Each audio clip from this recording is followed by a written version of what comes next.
Muitos de nós que temos o transtorno enfrentamos dificuldades em manter relacionamentos. Parece que a gente nunca dá certo com ninguém, pessoas chegam e vão embora pelos mesmos motivos. Com o Clube TDAH em ação, você vai se conhecer melhor e aprender como mudar esse jogo. Confere no primeiro link da descrição. Então você tem a consciência do problema. Aí vamos ver estratégias, por exemplo. Claro que não vai resolver sua vida aqui agora, eu gostaria de ter esse poder. Mas uma estratégia é você tirar o acesso a isso, ou dificultar o acesso, uma estratégia de dificultar o acesso. A outra estratégia é você treinar a sua atenção. Quando você treina, o cérebro funciona ele não funciona por subtração. Então a gente não vai tirar o desejo, a gente não tira o pensamento negativo. Isso dá errado. Você pensa mais. Você vai adicionar outra habilidade, que é uma habilidade de prestar atenção. De prestar atenção no que você está fazendo, mas mesmo prestar atenção nisso que você está no Instagram. Né? Então você vai para o Instagram, você pode até ir, mas quando estiver lá, você fala, estou aqui, eu quero prestar atenção no que eu estou vendo. E como que é esse movimento que eu faço. Preste atenção na conta, leia, né? Veja a imagem aqui, tenta pegar os detalhes, tenta treinar a sua atenção naquilo. Né? Isso são treinos, mais uma vez, para quem não tem diagnóstico, tá? Que são treinos muito parecidos com treinos de mindfulness, né? Que você faz aquilo, por exemplo, de você mesmo estar comendo uma coisa que não é, você está tendo controle, porque você está atento àquilo. Né? E começa a perceber as partes boas e ruins disso. Porque na hora que você está lá muito rápido, você começa a ver, só que você não está nem vendo, você não consegue nem perceber a parte ruim. Mas aí você começa a prestar atenção, você vê que o negócio não é legal, que não é nem interessante para você. Né? Então, uma coisa é tirar, mas saber que mesmo tirando, você não vai tirar totalmente, porque você vai ter que ver. Então, você tira, por exemplo, você coloca limites. Então, eu vou colocar por mim mesmo tais e tais horários que eu vou ver para checar o WhatsApp, para checar não sei o quê, e vou avisar as pessoas que eu não vou checar naquele horário. Só que você sabe que você não vai cumprir aqui. Por quê? Porque se você conseguisse cumprir, você não tinha um hábito já formado. Né? Então, você coloca aqui e você vai testar. Né? Aí, quando você estiver lá, ao invés de você começar a se debater, se criticar, não sei o quê, porque isso vai ficar mais estressado, você vai usar mais aquilo lá para aliviar o estresse. Aí você vai tentar fazer esse treino de atenção, falar, ok, não deu certo dessa vez, aí você, tá, agora não está aqui, eu vou deixar ali. E você vai fazendo isso. E esse treino, deixando em horários. Você coloca horários em que eu uso esse troço. Né? Isso é uma das coisas que você pode começar a fazer agora. Isso tudo vai resolver o problema? Não, mas é uma das estratégias que a gente faz, por exemplo, em terapias cognitivo-comportamentais. E outra coisa é você ter sempre muito claro o porquê que você está fazendo isso. Por quê? O que acontece? Vai ser muito prazeroso. Mesmo que pareça inútil, tentar focar... mas estabelece horários que você vai fazer primeiro. Porque você não vai deixar de ver o celular, isso é impossível, né? Mas no começo pode estabelecer horário em que você vai fazer as coisas, e se nesse horário acontecer de você olhar esse jogo, não sei o que, beleza. Aí, se olhar o e-mail, não sei o que, ok, beleza. Depois, você vai saber que isso não vai dar certo. Aí, nesses horários, você vai tentar prestar atenção quando você perceber isso, e presta atenção no que você está fazendo. Você prestou atenção, você já vai conseguir parar. Porque a atenção e o circuito do controle de impulso é mais ou menos a mesma coisa. Aí você vai parar, fala, putz, aí você vai se perdoar. Se perdoar por quê? Porque você é humano, cara. Né? E que tem um negócio aí que é do capeta, né? Então você vai se perdoar e falar, opa, não deu aqui, tudo bem, não deu esse momento, nesse horário. Você pode anotar, escrever um negócio que é muito bom, porque treina a atenção. Mas anotar de um jeito gentil, você sabe que você vai errar, a gente está fazendo o quê? Você está fazendo um treino. E se você não errar, você não aprende. Tá? Então, assim, o aprendizado é parte do erro.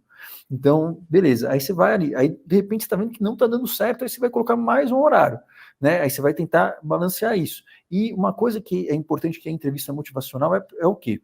Você saber sempre o porquê você está fazendo isso, o quê?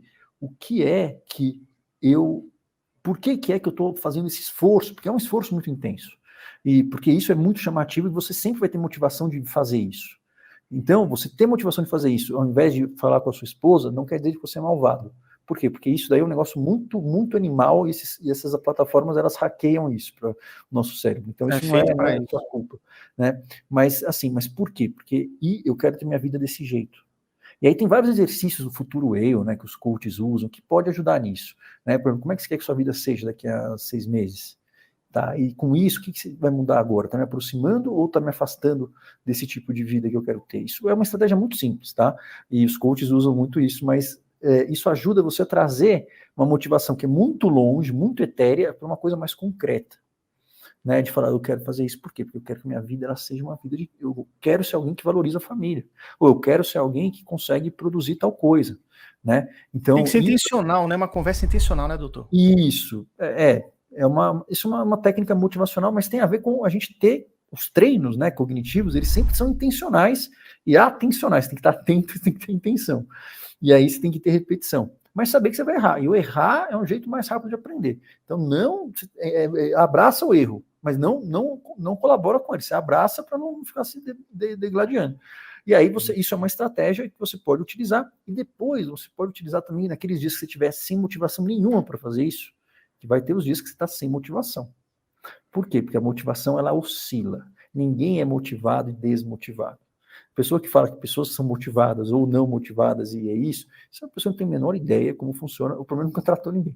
A motivação, ela oscila, ela é uma balança, e tudo bem. A ideia é que com o tempo a gente aprenda a fazer coisas mesmo desmotivado. O comportamento, ele sempre ganha de qualquer coisa. Tá? Se você consegue fazer mesmo quando você está desmotivado, você tem que se recompensar por isso, e você pode lembrar tudo aquilo que você achou que você não ia conseguir fazer na vida. Quando a situação estava uma porcaria. Você falou, tá tudo dando errado, e eu sei que vai dar errado. E por algum motivo que Deus fez, você conseguiu fazer. Isso é uma outra estratégia motivacional que também pode ajudar.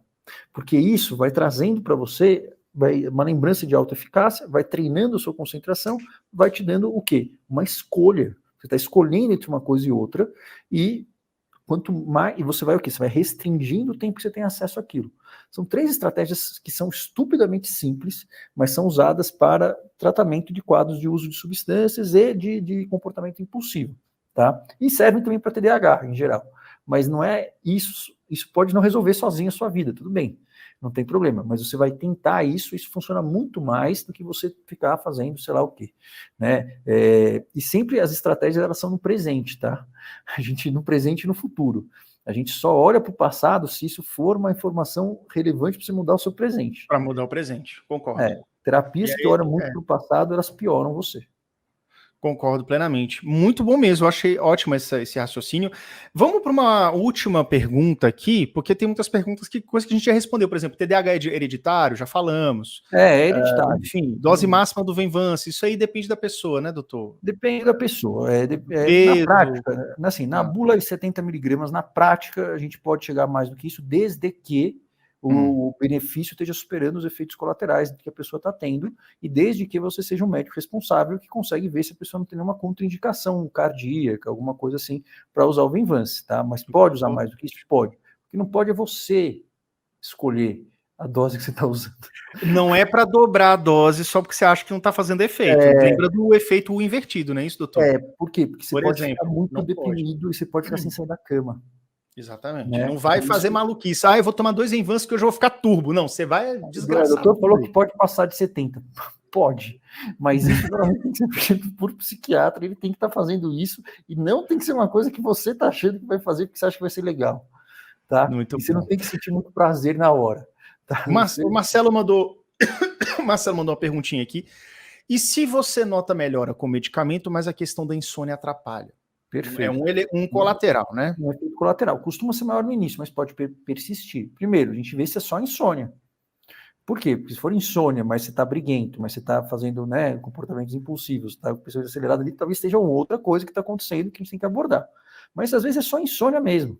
Aí o que a gente vai tentar fazer? Aí, assim, tem várias estratégias. Primeiro, a gente vai tentar ver o horário que você está tomando o remédio, né? E tentar ver a duração do remédio.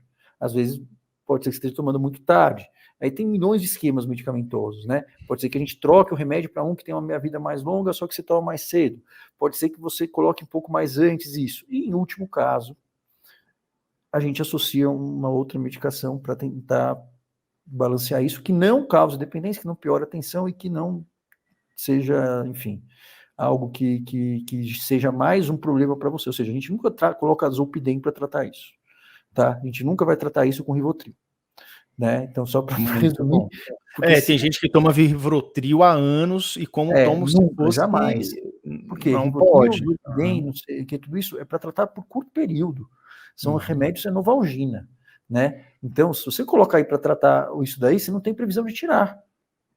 Por quê? Porque você está colocando para tratar um negócio, você não tem mais nenhuma outra previsão. Mas, assim, primeiro passo é você analisar isso junto com o seu médico, assim, como que está a sua rotina e os horários de tomada, e se ver se dá para mudar o horário ou a apresentação.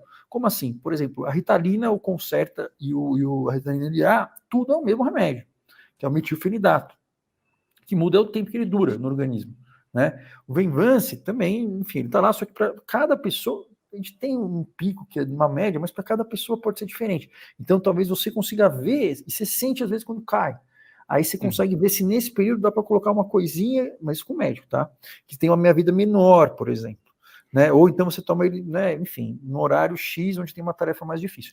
Então, resumindo, o primeiro passo é mudar a hora do remédio e a rotina. No último caso, a gente vai utilizar algumas medicações que não vão ser o Zolpidem e não vai ser o Rivotril. Não é nenhum remédio de tarja preta que você vai usar para tratar isso daí, senão é outro problema que você arruma para sua vida. E eu decidi abrir uma oportunidade para você que tem ou convive com alguém que tem TDAH. Eu tenho um clube com mais de 3.200 famílias que estão mudando a sua relação com TDAH para melhor. Estão transformando desafio e dificuldade em resultado. E eu quero te apresentar esse clube que está com 90% de desconto hoje. Clica no link e garanta.